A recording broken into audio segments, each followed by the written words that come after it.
Hey guys, Josie here. Sorry I'm back with another video. Before we get into the nitty gritty of it, if you don't already, don't forget to subscribe to me, to follow me on my various social medias. I will link below the likes of my Twitter, Instagram and Snapchat account. I don't use Facebook, so please stop trying to add me. I will also put my handles throughout the video. But if you are enjoying my videos, don't forget to give me a thumbs up as well. So the talk of this weekend has been Valentino Rossi. 3 weeks after breaking his leg in 2 places, he has made a comeback to race in Aragon.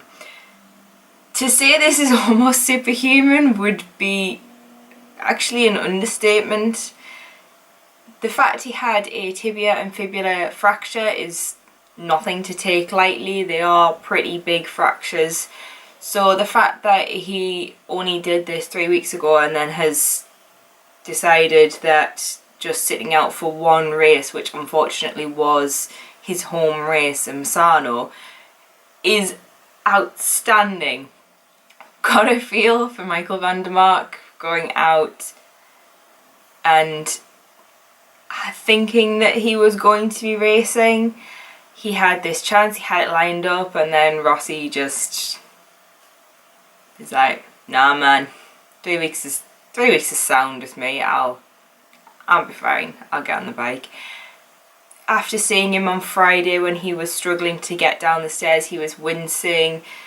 It was a little bit concerning. I know I was thinking maybe he would try and take it that little bit easy. Obviously I was proved wrong, because he then goes and pulls some magical performance out of the bag in qualifying and gets on the front row. Who else but Rossi could do that?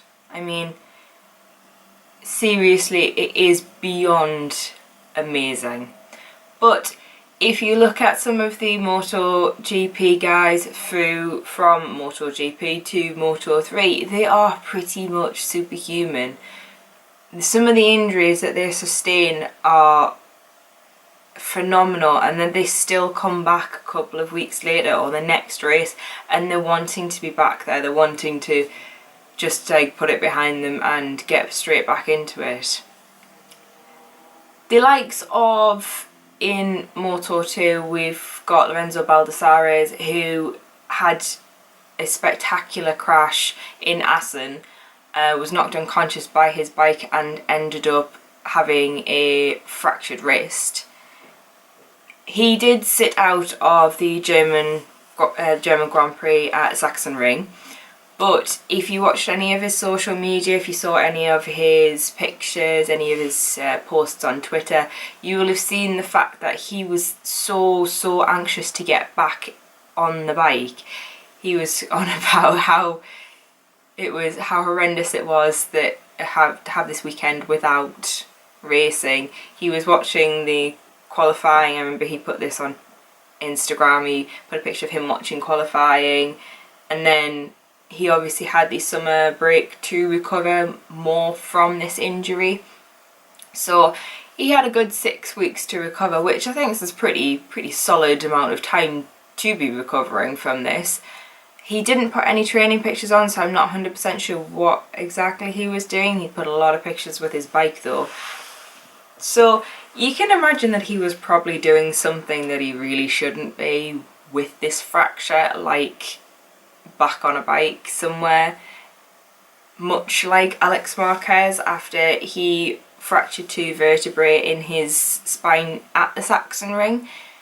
16 days later he was back on a push bike training. It's like, you look at these guys and think, you've literally been knocked unconscious, you've probably had some form of concussion, you've got a fractured wrist.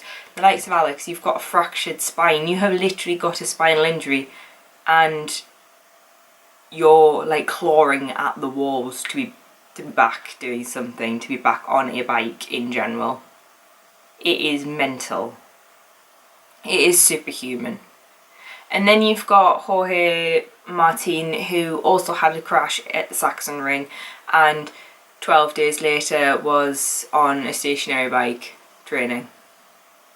He had a fractured proximal tibia, so bottom of his leg, ankle area, and he was back training.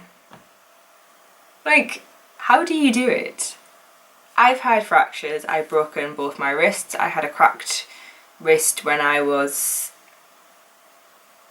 10 or 11. I cracked my wrist, and I was laid up. Well, I couldn't use my arm for at least 6 weeks because I had cracked down the bone. I had it in a cast. That was it. It was just a write-off for 6 weeks. I've cracked ribs, and I struggle to do the majority of my normal activities. I've hit myself on counters and acted like I was shot. And then I look at these guys and they make me feel like such a wuss. And yeah, I am. I'm a proper drama queen, I'm not even gonna lie. And you see these guys, spinal injuries, concussion, fractures, and then you've obviously got Cal Crutchlow, who injures himself cutting cheese, which is probably something I would do. The worst injury I would get was because I was being greedy and I really wanted like cheese. So these are like, some of these injuries are amazingly complex, and then you get the likes of Carl, which are amazingly stupid, but they carry on. And I honestly think that is just one of the most amazing things about these guys, the sheer will and determination. I think that a lot of the racing drivers between MotoGP, F1, DTM, WEC, any racing driver seems to have this like complex where no matter what the injury is, they need to get back out there. And I honestly do think it is phenomenal. I do think that it's so underrated how much effort drivers put in to things like getting back into it after an injury or an illness. I think it's phenomenal. Because I had Jorge Martin as my last little segment, I'm going to just digress from injuries. If you follow Anna Carrasco on Instagram, you may have seen this post that she put on. She is a World Superbike champion. She was at the press conference on Saturday evening / Saturday afternoon. She put this picture up of her, Oliveira, Lorenzo, Rossi, Viñales at the press conference with the caption of "finishing this week as it deserves with the greatest riders in the world. Big thanks to MotoGP for bringing me back to the paddock." I saw this and didn't think anything of it. I liked it. I thought, oh, this is dead sweet, dead genuine. And then I scrolled down a little bit, just carrying on scrolling through Instagram, and caught sight of a comment by Jorge Martin. See, I hadn't thought much of this to start with, and I don't know why it never twigged in my mind. Jorge had put, I'm not even going to attempt the Spanish because no one wants to hear horrendous Spanish spoken by me. I did translate this to "thanks for the trimming," aka the cropping. And I thought, it's a little bit strange. And then it dawned on me. You've got the front row for MotoGP, you've got the pole man for Moto2, but you don't have the pole man for Moto3, which was Martin. I think the most awkward thing about this, is bar the fact that he has just called her out on Instagram, was the fact that the World Superbike Championship that she does race for had tweeted a picture of the press conference and included the non-cropped picture, the picture with Jorge in it.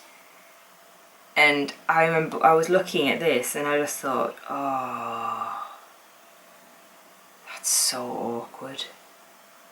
And you know, you're just looking at it thinking, could you not have used like Witagram? and then get everyone in. Oh, it made me cringe. But then it made me cringe so much that I like nervous laughed for this entire situation. And that's so bad. So tell me below what you think, who has had the best comeback post injury.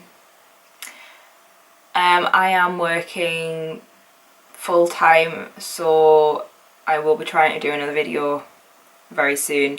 I am really struggling to make at least 2 videos a week because of my full-time work, so apologies. It's Malaysia soon, that's why I will be back with some more F1 related stuff. I will try and get another video out before next weekend. But for now, ciao.